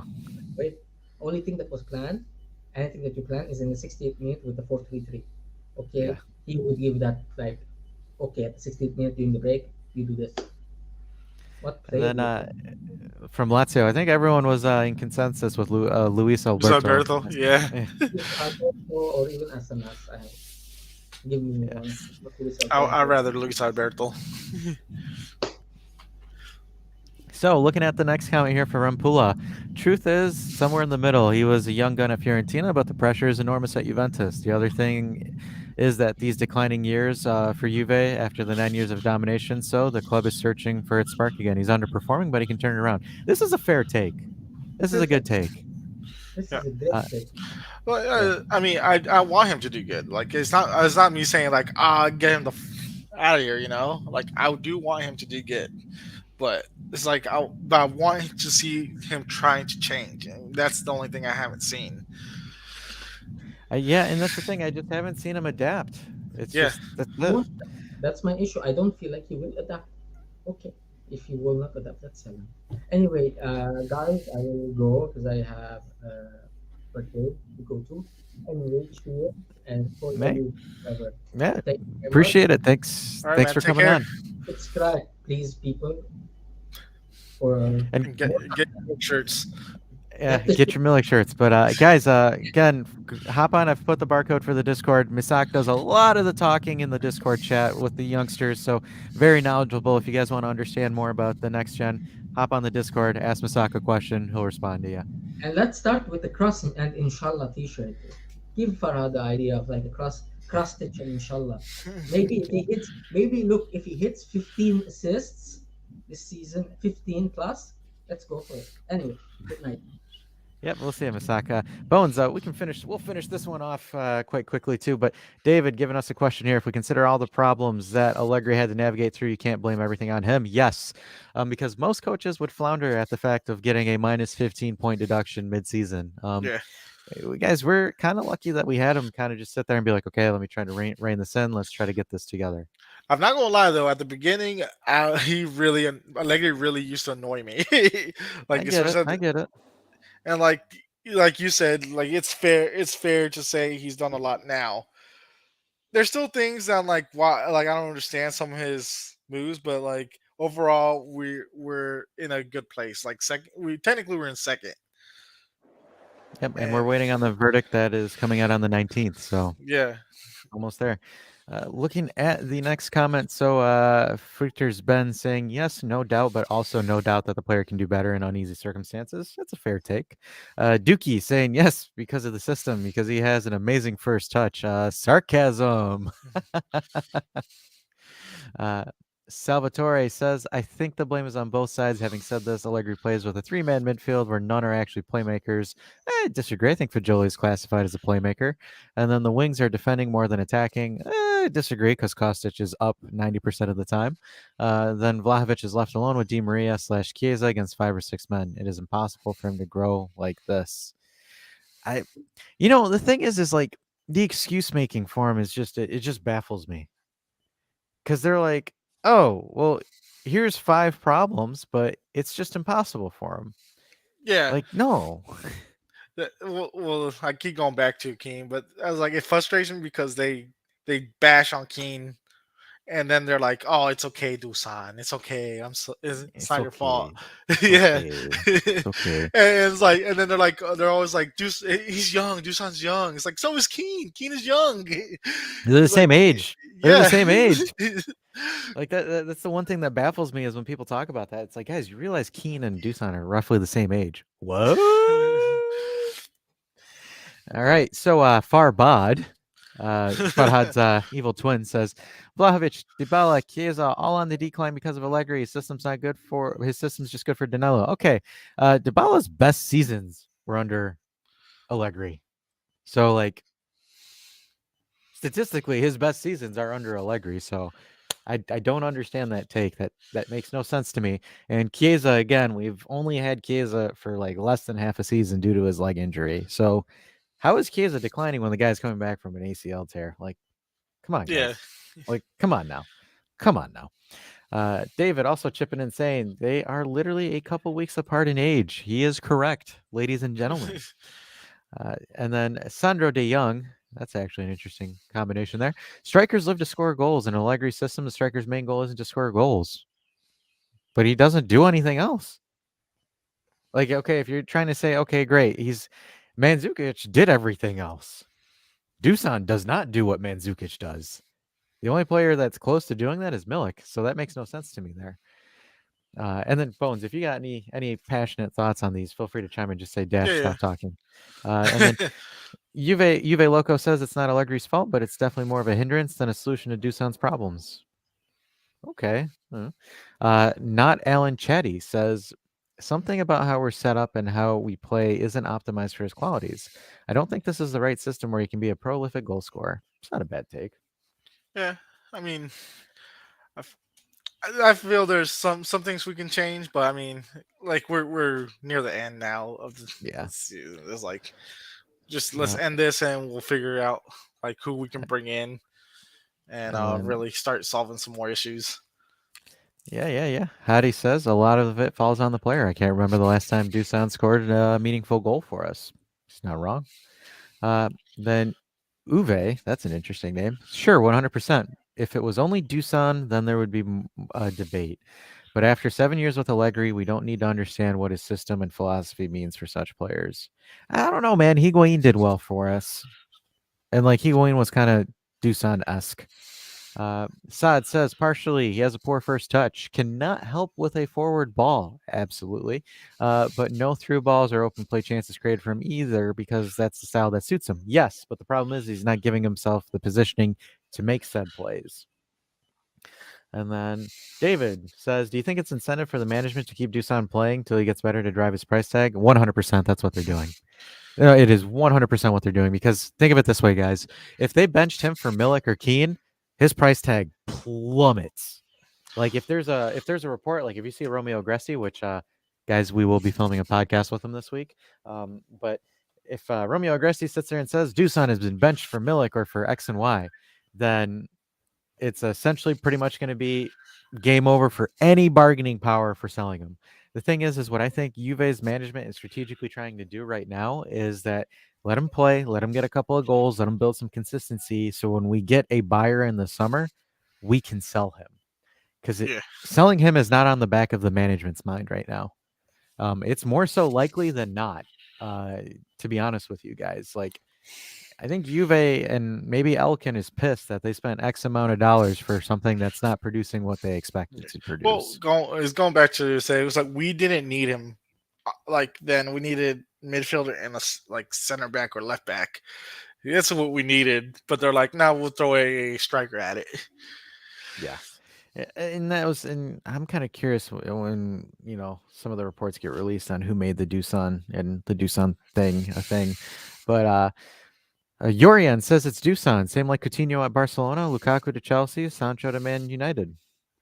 And then Alfaran says it's hard for any striker to score a goal with that Allegri system, especially in a 3-5-2. Just wanted some Kostic or Di Maria and then hope that someone will score. 3-5-2s, guys, man. You guys, I hate the 3-5-2s or the three-man defenses, but you guys got to stop knocking on that system, man, because when Conte runs it, his team score a crap ton of goals. It's come on. No, man, it's the player on that one. And then Bellaria says, "Yep, but if Allegri isn't leaving, which I hope he does, then Dusan needs to, for his career's sake, find a club or for the club, find another striker that fits our system better. As much as I hate to say it, he deserves a better team." I hate when people say he deserves a better team. Like, why are you putting your own team down? Like, it just irritates me. How are you Juventino? Yeah, but Gerardo, I can say yeah, it's fair to say that maybe he's like he just doesn't fit our system, and just but needs to move on. to say the team is bad is not true. Like right now, No, no. We've got the second most wins in Serie A. And yeah. then Gerardo Lopez with the best comment saying, yes. And then Maximus responds with, no. And then don't Donzia saying, let's remember how Chiesa was playing at the start of last season, fresh carrying the Euro Championship, and when he came back to Juve, he was a shadow of the player that we saw under Pirlo. This year, Vlad will leave, and next year, Chiesa too, if the clown stays. All right, so coming in from that season, that breakthrough season, and the Euro Championships, Chiesa did not have a single time to recover. And everyone was saying it back then too, that Chiesa was fatigued from the Euros because literally Chiesa took that entire Italian offense and put it on his shoulders. So I think that's a very, very bland comment when you make that without really looking into it. Chiesa was legitimately fatigued, and he started finding his feet once he got some rest during the winter and tore his ACL. So I think that's a very terrible take. And Dave coming in here on the chat saying he wouldn't get sold for a profit anyway now. They're trying to minimize the financial loss. Exactly. That's what they're doing. 100%. Rosanero, which is weird because why is there a Milan person in the Dusan tread? Everyone called me a hater when I said he reminded me of Piatek. He's not the same type of player that you play off the ball with or build up play with. He's another one-time finisher that sprints onto the ball. Allegri's offense thrives with a striker that holds up the ball. He ain't that dude. That Yeah. is interesting. I Because mean, and remember, that's a fair take. I think that's fair. so really, yeah, I like that one. Um, it's interesting he says that because remember everyone was like losing their mind that we didn't sign Piatek and he went to Milan, and then like he did well and then absolutely flopped after. That's very interesting. Rosanero, okay, okay, and then Tennessee Land and Lakes.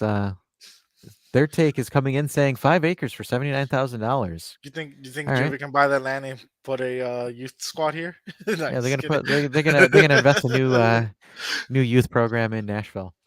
And then Pog, and this one's a funny one. Pog not back. Uh, he says, if you are disappointed about Vlahovic this season, just remember that Henri made 16 appearances and 4 goals with Juve under Ancelotti before he moved to Arsenal to become a legend. Ancelotti moved to Milan to win the Champions League. Only one left to blame. It's neither the player or the coach. That's actually funny. That's actually funny. But yeah, Lippy actually said he regretted doing what he did to Henry. He said I shouldn't have played him because Henry was played as a left winger when he wasn't a left winger. He was more of a center forward. But again, the Premier League at the time wasn't actually as good as it was now. The Premier League was a laughing stock in the 90s and early 2000s. And then Davide says yes, obviously. And then Andy says, "You're Yes, joking." next. Yes, next. Gianni says yes, Vlahovic cannot play up front on his own. I can't even talk. Wow. I don't even know what I just did. All right, so I don't know, but I think it was your villain phase. it's I know my heel turn as I turn my heel. So Gianni says yes, Vlahovic cannot play up front on his own. He needs a partner. That's another thing. Yeah, I was I think curious to so. see like him and Keane play up front together more. Like, cause I know Keane can provide that space. Yeah, I think so. And then Jason Miller says, "Por quiero los dos." And then Nestor Alvarez says it is not Allegri's fault. DiBaldo says definitely yes, and block. No, I'm just kidding. Zing, zing, zing, zing, zing, says it's not Allegria's. I don't know who Allegria is, but that Vlahovic can't play under him. And Juventuito, that's actually pretty creative. No, he's not having his chances game by game. He blows them all. The kid's not good. Just furious, furiously, unfortunately. And then here we got Ash Gotta catch them all. Says, I think the combination of perhaps Vlahovic trying too hard to score is simply going through a blip out of form. What doesn't help is that Allegri, with defensive strategies, wants to play a dull style of football. Not just Vlahovic, but the others aren't close to their best. Geez, man, we got more of these. Allegri and his system for sure. His work rate and work ethic. And then this is we got stats. Somebody brought in stats. Clear. This season, Vlahovic, 35% ground duels won, 43% aerial duels won, 8 big chances missed. Holland, 28% ground duels won, 48% aerial duels, 20 big chances missed. Osimhen, 36, 52, and 18. Okay. What's your argument? He just says clear. Is he saying that he's missed less big chances? I All right. guess. I don't. And then Fix BB. Yes, of course. Look at his numbers for Serbia. Guys, come on, man. Stop using national teams as benchmarks, man. Even I can go in and if I'm playing for Serbia, I could score 3 goals against Macedonia. Like, come on now. Like, or San Marino. Like, watch. Vlahovic gets 3 goals against San Marino, and everyone's saying he's the best striker in the world. Milik Enjoyer. He should buy a Milik shirt. Absolutely. Sam Ferguson says, yes, he did it to Higuain before. I disagree with that. Higuain did actually a lot better with us. His link-up play with Dybala was incredible. Oh yeah, you remember that one like I'll say tiki taka play they had where it was like Dybala, Higuain, Dybala, Higuain, Dybala, Higuain, score. Yep. Yep. And then Ghosty says 100%. Allegri's outdated. Allah says absolutely 1,000,000%. Math says both. Allegri's lack of system, but Vlahovic has 0 time and can't control the ball. Yep. White Fraser says system. And then, yep. And then see Dusan set in Serbia. Is Allegri and his system to blame? Don't forget the Koeman case. Allegri let Koeman go to Bayern and see what Koeman got in Bayern. I mean, Koeman's not the greatest right winger in the world, guys. I still like Coleman though, but I like him. I like him, but he's not, he's not like what a lot of people are saying that he is. We got a bunch of nopes, yes, 50-50s. He is himself to blame. He's missed chances that were thrown at him. How many more comments do we have here? This trend is popular. I thought I only had like 20. We're going to read this. We're going to read these comments in. We'll end the show here because we've gotten an hour's worth of good content here. It's clearly Allegri's fault because even if his tactics don't work, sometimes to win a match, he doesn't need to work to improve the striker numbers. He clearly sees the strikers as only pivots to receive long passes. Easy to watch. Higuain, Vlahovic, Morata, Mandzukic got worse numbers with them. Yeah, but Mandzukic got worse numbers because he was on a team with Dybala and Higuain, all 3 of them, and then throw in Douglas Costa as well and Cuadrado. Morata was just never a big goal scorer as well. And then Higuain again. Morata was just always offsides. Yeah, he was just always offsides. And then Michael saying, I'll say it like I like it. We can have Holland, Mbappe, and Vinny as a front 3, and we still won't score as many goals or create as much chances.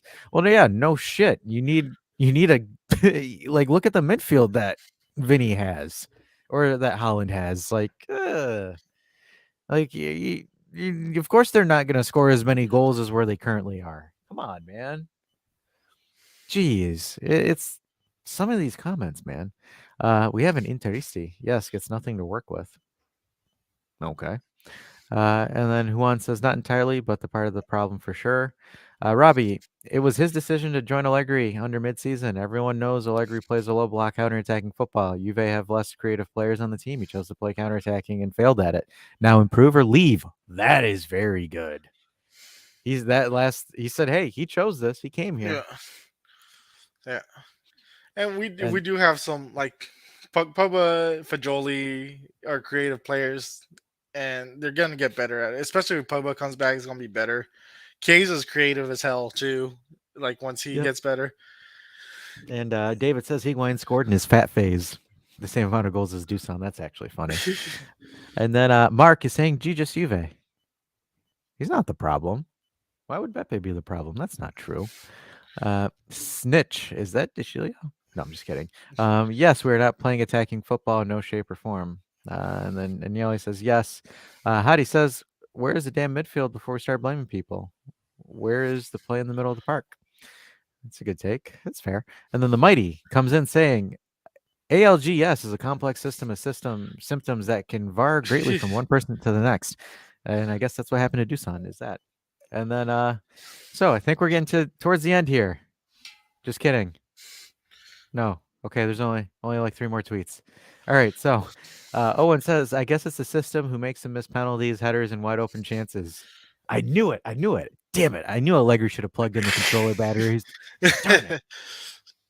And then It's 1 million scripted. It's percent. scripted. It's scripted. It's like WWE. It's like going in for the submission, and then Dusan hits it off the post, and then McMahon's in the background like, "What the hell are you doing over here, Dusan? I told you to get it bottom right corner, not bottom right post." That's actually not a bad Vinnie Mac. I just thought of that on the fly.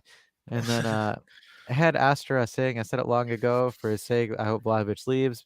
Boy has become a shell of himself. Juve is the death of dreams. Cap. This one's my favorite comment. This guy sucks. Average of F. That's like the new dog water. You just You call know, someone socks.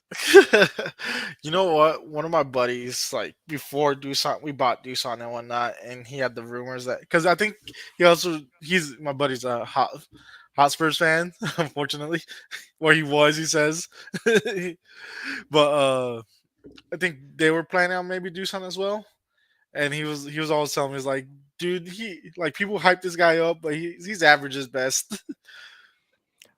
That's interesting. I'm kind of curious if he ever did go to Arsenal. Like, but I still don't think so. But it's one of those things too. And Komikos is coming in saying, "Hey guys," but again, like there's a lot of other Twitter pages that are kind of more so like this is one from Sunday League Coach saying, "Eight league games without a goal in a row, really tough getting for Vlahovic. Really needs a good run of goals right about a month ago." And then Inconvenient Truth Chris, who we've had on the pod, has also made a comment saying, I give Vlahovic so much credit, especially because the world-class talent level is undeniable. But where many go wrong is by assuming Juve style of play that is exclusively the only reason why his goals have dried up. This is a number 9 who only needs half a chance, and he's not making them. So, and the thing too is a lot of people are saying defenses have figured out how to pocket Dusan. So again, Yeah. usually happens when you break through. You gotta adapt or die per se. But Bones, do you have any last second thoughts on your mind that you want to get off? Because we've been going on for an hour and a half. Let's see. I need more hot takes. Dave is the goat. Boom, hot take. He's probably listening right now. He's sitting there. I'm waiting for Dave to text me and be like, Dash, what the hell, man? You've been on for like an hour and 30 minutes. I can't think of anything right now. It's all right. Dave, guys in the chat, throw in your last questions too before we hop off and we call it a day. But Dave coming in saying, what specific positions would you improve and who would you sell? And do you have any specific players in mind that you would bring in? Go ahead, Bones. You want to take this one? I'll answer it after you. I would definitely need a left back. We definitely don't need DeSiglio. I'm sorry, but I don't see the advantage of keeping him. Like I've never have. Like I don't think he provides anything for the team. I But gotcha. the hard thing is like the amount of money we have is hard to know who we could really bring to the left back or maybe right back position. Gotcha. Cambacho Gonpachiro says DeCilio on the left is god level. That's I'm sorry. only when he turns into DeCilino. That is the only time he becomes god level. For me, that's a good question. So certain players that I kind of have to mind that I want to move around is I want to bring back Connie De Winter. I want to bring him back from Empoli next summer, and I actually want to try him out in the right back position because Connie can play as a center back, an emergency center back, and as a right back. So he can play on both sides of that area there. And then also being able to bring in Cambiaso and try Cambiaso out to see whether he suits is on the left or on the right. For me, obviously, we're not going to be able to sell Alexandro. If Bonucci leaves, I would try to go for Jorginho Scalvini, and then people might kill me for this take here, but with Bastoni's contract expiring soon, and he's technically a good shot that you could get for a defender that can play in a 3-man defense. I wouldn't be Where you mad could put, about Bastoni. yeah, getting Bastoni on a free wouldn't be too bad in my opinion because his contract wouldn't dictate a high salary. So Bastoni would be one thing, and then the midfield. Honestly, guys, I think the midfield's fine if it stays as is. If we lose, if we were to hypothetically lose Rabiot, I would say probably turning towards SMS at that point. If you were to lose Rabiot, hypothetically, Wings of Winter wants Compagnon. The one thing for me is like if we were to sell Dusan, I would look towards Lookman or Holmlund from Atalanta as strikers because those two have played in a 3-5-2. Those would look potentially, because the thing is I'd love to see an Italian striker make the Juventus squad, but there just isn't an Italian striker out right now besides maybe that Pentagui guy that played in the national team for a couple of games. I know that there's some people that are like, "Hey, Zaniolo," absolutely not. That Zaniolo is Dunzo. But I think again for Juve, I think more so. I think just bringing in some of the younger Italian players that they have on loan, just to fit Yeah. in some holes. Because, like for example, say that Rabiot leaves and you bring back Rovella, Rovella essentially replaces Paredes. And Wings of Winter is probably going to be throwing a party right now Who? with me saying that comment. Wings of Who? Winter. No, no, He no. Who? Paredes? Who? yeah Who? he who's Parade Who's who's you, Paredes? you know the Conor McGregor meme? Who Who? the fuck is that guy? Yeah. Who? Uh, David Elliott says this is a good question. Do you think Bastoni would come to Juve with the Premier League sprinkling money all over him? I So mean, you that's never. my It is true, but at the same time, guys, you're gonna remember a lot of Italians want to play for Juventus. It's like held up as like the pinnacle. Again, I don't know Bastoni being an Interisti whether or not he would move, but it wouldn't hurt to try. yeah. Again, Yes, good. if his contract's expiring and Juve make an approach for him, I'm not mad. Yeah. I'm not going to be mad about it because Well, we need Italian defenders. We don't have any. And like the only one that's out there right now, because technically, yes, Gatti has had a great turnaround, but Gatti hasn't had that consistency that has showed that he's that top dog. yeah. But like for example, I because still I'm want. concerned. Go ahead.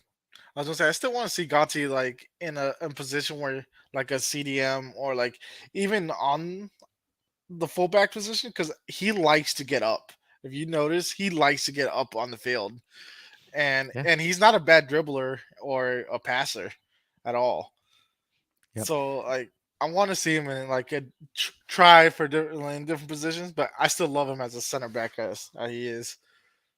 Yep. Yep. Because the thing too, guys, the reason why I say Bastoni because I'm worried that Scalvini is going to be expensive. I think Scalvini is going to be very difficult to purchase from Atalanta. I'd like to see Scalvini on the roster, but Uh, again, I I think Bastoni could technically be the more economical sense. And again, like Dave says, he is left-footed. So Bastoni also can do some very long, deep balls as well. Where I think he's essentially a more of a younger Bonucci replacement, which is something that we kind of really need. Like we troll Bonucci a lot, but like Bonucci, one thing that he did in his prime was distribute the ball from deep very, very well. And Wings of Winter saying Ranocchio or Nicolucci for a Rabiot replacement. Yeah, I think so too. It depends on whether or not Ranocchio's got enough experience to play, but like I'm not too worried about the midfield going into next season, guys. Because like for example, you could run an Italian three of Locatelli, Rovella, and Fagioli, and you'd have Miretti as a backup, Ranocchio as a backup, and then you would still have Pogba on the team as well. So midfield, I'm not too frightened, to be honest with you. The only thing I'm worried about the midfield is selling Arthur and selling Zakiria because those two are still on the roster and we haven't sold those guys yet, and Was we're was not going McK- to. was Go McKenny ahead. sold completely? Yeah. Leeds are leaning likely to purchase him, but Leeds needs to make sure they don't get relegated. Okay. So we will for sure. And then David saying Bastoni being left-footed, I wouldn't mind it. And then Kambato Gompachiro is saying, bruh, the field of the Olympico destroyed Italy's future. That shitty field caused Agnello and Chiesa to tear the ACLs, and now they've both lost their powers. Right? Right? I've been saying this for weeks. I'm like, I say it. I hate going to the Olympico because, like, I'm like, what are we going to do? I hate going there because somebody always gets injured. It pisses me off. I hate that field. And then Mr. Aliev with the Wolf says, I went to 2 Serie A games in 2018. It was fun, but I won't go back to Italy anymore because the Italian food is nasty. Whoa, That's a that's hot a hot take. take. That's a hot take. And then Compachero says, what? And then Wings of Winter says fullback is a big problem. I agree Yeah. with you on that one because it's tough because there's not really good fullbacking prospects out there right now. That's why I'm kind of like we should just pull in Cambioso, pull in Coney de Winter, and see how those two fit. Because it's just those are cheap. They're cheap options that we have within It's the all. club already. I think the our fullback problem is also stopping us from using our wingers more like dynamically. I think because we don't have true fullbacks, we have to have someone who's more a little defensive minded as well. So then we get stuck in like where we could have these wingers attacking more, providing more, but they have to come back now because we don't got no one covering the back, And Yeah, I yeah, think yeah. that's one of our bigger problems. 100%. Dave saying Zakaria will bring in some money at least. I don't know about Arthur. I just hope Zach can put in some performances because Chelsea was at an option to buy for 32 million, which I thought would have been awesome because that would have been a great plus Valenza. But like I'm a little bit more concerned now whether or not we're able to even sell him for 30 million. I wish we could, but I just don't see it happening. Wings of Winter saying the Olympiaco curse. And then Mr. Alaviv says Benfica Porto last weekend. Yeah, but I think Porto's pretty much got, or not Porto, Benfica's pretty much got the Portuguese league on wrap at this point. If I look at the table, yeah, they're 7 points ahead of Porto. Like, I mean, okay, great, they lost to Porto. It's not like it's going to do anything for them. Benfica's far ahead. Benfica's already thinking about Inter this week. That's why. But yeah, I hate to say it. If there's anybody that's a Serie A fan, I think Benfica runs riot through that bracket. Napoli's probably the best team that's going to be able to do anything to Benfica, but even then, I doubt it. Because guys, Benfica in Portugal is 23-2-2. They've only lost 2 games and only drawn 2 games. They have scored 68 goals this season. They have scored Jesus. more than Napoli in their league. And then that's not even taking into account their Champions League form as well. They have not lost a game. They drew with PSG at PSG. They've played, in my opinion, they've played better teams than Napoli have played in the Champions League. And they've dominated better teams than Napoli have done in the Champions League. So Inter, I don't know how to break it to you guys until Lukaku knows how to head the ball properly instead of missing from 2 feet. Grab your ankles, bend over, and just take it gently because Porto's running through you guys. I hate saying that. Unless Inter finds some kind of miracle, but yeah. And then the same thing with Napoli too. Kind of Misak touched on it earlier as well. If they can't figure out a way, because they lost Simeone against Lecce as well to a muscle issue, if they can't figure out their offensive issues, no, Milan's going to beat them there. And then Benfica's going to have a cakewalk against Milan to go to the final. I'm sorry. I don't see an Italian team making it to the final right now with this Benfica team. So that's my thoughts on that one. Bones, any thoughts? I think the Napoli and who would they have? Porto, Benfica. No, they got Milan. They got Uh, Milan. yeah, Inter has Benfica. Okay. Well. Regardless, I think Napoli has the best chance against those teams, the Portuguese teams, and so I think it'll be a tight match, and whoever comes out of that will probably make it towards the end. But Yeah, but but yeah, like you said, they're very very aggressive teams. And uh, seeing as AC Milan was able to spank Napoli that one game, I mean, it's not saying it's impossible.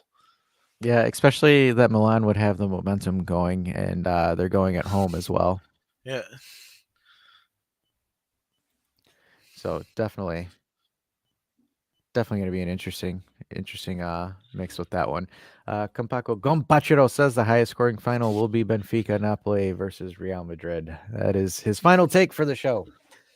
Just kidding. Dan is saying dash. Dan.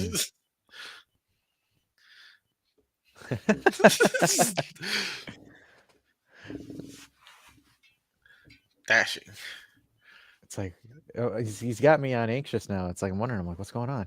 What's happening? He's like dash, and I'm like, what's going on? It's I never responded. But anyways, Is, guys, go ahead, Bones. Just reading what he said. He says it's time for manager change at Juve next season. I swear to God, if you bring in De Zerbi, I'm blocking you from the chat. No, I'm just kidding. No, it is not time for a manager change at Juve for next season. Strongly disagree. Not especially when we've seen the progression out of certain players and the growth. And Wings of Winter will back me up on this one because Wings of Winter wants a young Juve, and we have seen a young Juve growing through. So if you want a managerial change, you'll have to fight Wings of Winter and myself for it. I hope Allegri keeps up the trend of bringing in more youth players because Why not? old Allegri was very much against it, but like it seems like he's really starting to lean into the youth. Well, for the thing about Allegri, guys, and Bones as well, Allegri says this. He values maturity. People mistake maturity for a number on your age. Like he says Yeah, for Fagioli, he says Fagioli is a lot more mature than a lot of players older than him. So if you come in and you show maturity of how you play the game, Allegri's going to play you. He's not going to bench you because you're a 20-year-old. If you're, again, like, you know how they say that you act above your age, like that's what Fagioli is. And yeah. I kind of loved it because when Fagioli got subbed out, you could see on the camera, he's like, fuck, I missed that in the Italian. Like it was Mhm. actually kind of funny because, again, he missed that chance that could have equalized it because he hit it wrong. But, like, you know, Fagioli's a mature player and Allegri trusts him. If you're a mature player and you can do it, uh, that's it. And Dan Davenport says Ancelotti was a very good manager at Juve. No, he wasn't. No, he had the super team of the '90s and he flopped with it really badly. He flopped with it. He did well when he went to Milan, but no, Ancelotti was not good. He was very bad that it forced Marcelo Lippi to come back from retirement. So that Dan, I love you, buddy, but that one was not the best take there. And then Wing of Winter coming in saying, LOL, yeah, don't change Allegri right now because he enjoys the Juve next gen right now. He also follows the next gen progress in matches.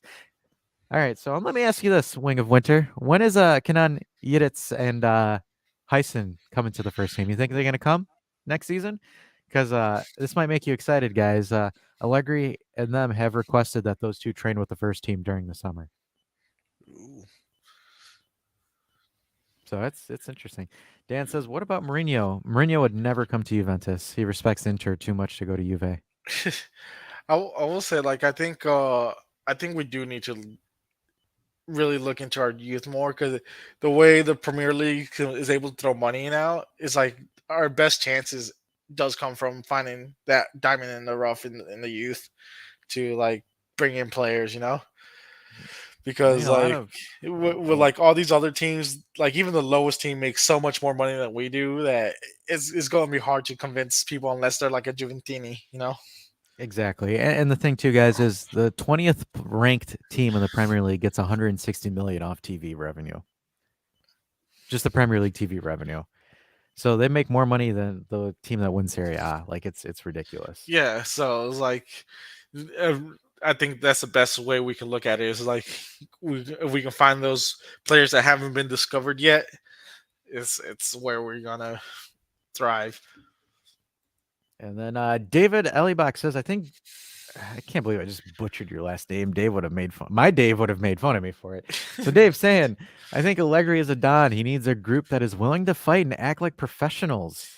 He will be great. This season is a bit of a stepping stone anyways. The youngsters will get better next year. Thank you.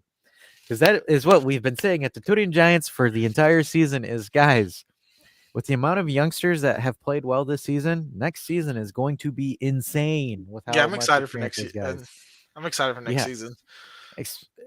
So let me ask you this, guys. With Di Maria wanting to renew, do you guys think we should renew him for another season or not? I think I could see Di Maria another year. I I'm gonna wouldn't ask. hurt. I'm gonna ask you. I'm gonna ask you, Wing of Winter, because I know you hate older players. So you think it's okay to have Di Maria for one more season to kind of help Sude and all those guys develop as well? Because he also follows in when I asked him about the youngsters. He says, "I think they're not ready. I think they still got something off and an understanding of the matches, like their positioning and vision to pass the spreads of play." So he's not on the Heisen for the first team trade. And Dan is saying, yes, Di Maria is a very good player. And then David says, plus a fitter Chiesa with more confidence. Touche. And maybe a Dusan that can score goals, huh? Yeah,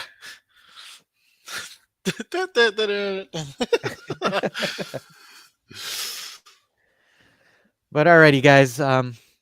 We've been going on for a while, almost an hour and 45 minutes. So I mean, to you guys that stick through the entire thing, you guys are bonkers. I give you guys credit for that one because I would have taken a nap midway through it because my voice is boring as hell. But going in, guys are throwing in some comments, distracted me from doing the outro. I see how it is. You guys want me to go on longer? I was like, no, don't leave. Don't leave. He's like, don't leave us, Dash. We love you. So Wing of Winter, yeah, next season will be amazing. Just wait for Compagnon promoting to the first team. Ooh, that's right. And then Kumis says, one more year of Angel Di Maria would be great. And then Dave says, or Dusan at Chelsea for 127 million. I would sign that in a heartbeat. Take them. Take them. Here, Deal. I'll give you some Mike. I'll give you some Mike and Ike's. Kit Kats. Just get them out of here. Just go. And then Dan says, "Happy Easter, Dash. You rock." Oh, hey, just say that. Just guys, leave in the comments. Say Dash is cooler than Dave. Boom. Just because I want Dave to see it, and he'll be like, "What the hell happened? What'd you do?" But anyways, Dave couldn't be here, family. So it is a holiday, so Dave had to do some family stuff. And technically, Dave, I wasn't your gonna. real family, huh? I know, we right? were Unbelievable. Do better, Dave. But yeah, so I technically wasn't gonna go live today, but folks on the Discord were like, "Hey, do a call-in show," and I was like, "All right, I guess I'll do it." Again, I did it for you guys because I know that I know with a lot of content creators streaming last night, so Beppe, Bianco Derizone, all Juve cast, and all of them streamed earlier. So I was like, you know what? I'm not gonna stream the same time as those guys because it makes no sense. So I was like, let me stream day after, let everyone cool off a little bit, and kind of get some thoughts, and we can have a fun conversation. And Wing of Winter saying no for Di Maria. He's not consistent anymore, like on Inter and Lazio matches. Not wrong. It's a good take. Yeah, guys, Wing of Winter is actually an expert when it comes to the younger players. Him and Misak are very, very similar when it comes to understanding about the next gen, the youngsters. So having Wing of Winter on the channel, guys, in the comments a lot, I from the bottom of my heart, I appreciate it. I thank you because there's only so much that Dave and I can cover. So having these guys kind of be specialized in the youth sector definitely helps Dave and I out a lot as well because they'll mention players that Dave and I should take a look at. We take a look at it, research it, get some more information. So then we can then send the information to you guys. And Dan says Juve should go for Za from Crystal Palace. Oh, that's a player I need to look up for, unless that's a coach. But I'll look into that. But anyways, guys, I'm going to try to sign off again. So stop sending me 5 to 10 comments and keeping me distracted from doing the outro because Bones needs to go do stuff, man, because I've kept Bones here for an hour. And I appreciate Bones being here because it's always fun when Bones is on the show calling Dave a boomer in the comments and, him doing an actual vocal representation today. So, that's the wrong outro song. Darn. So used to Dave doing this all the time. Alrighty, guys. So kind of giving you guys a little bit of a programming update. Tomorrow, Dave and I will be doing I think we might be doing a Talk to You Man on Twitch just due to the Easter break. I think Juve might have us off tomorrow. We're not too sure yet. Take care, Dan. But programming notices tomorrow or on Tuesday. Rod and I will be sitting down with Romeo Agresti. We will be doing a podcast episode with Romeo Agresti, so we'll be talking about that. We're filming it Tuesday morning. I'm going to try to have it edited and out by Tuesday, guys. So yes, I'm going to try to get Romeo Agresti. We're going to do it. There's an audio version for the podcast folk. There's going to be a YouTube version of the Romeo Agresti talk, so that is coming this week. Also, I am filming a Dybala documentary with our good friend Rav from Juventus Live. That video will be released at some point of the week. It is episode 2 of the Black and White review series.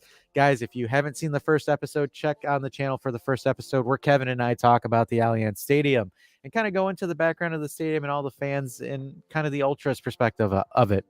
And then Thursday, or Wednesday actually, Dave and I are going to be collaborating with probably the Sporting Portugal group as well to do a quick video on the pre-match for Sporting because it is on Thursday. And then we'll probably have some more live streams on the weekends and some pre-recorded videos, guys. So again, the month of April is absolutely nuts. We have a bunch of content coming for you guys, so we will see you there. Bones, any final thoughts? I was going to ask you going to do a watch along? Dave probably might do a watch along. Always down for the watch alongs. Dave is a fun guy to do watch-alongs with. But on that note, guys, on behalf of my good friend Dave, my co-host Dave, we love you. Happy Easter. Spend the rest of your day with your families. If you guys just jumped in, watch the replay. We love you guys. Big thanks go to Bones and Misak for hopping on the call, and we will catch you on the next one. All right, peace. See you guys.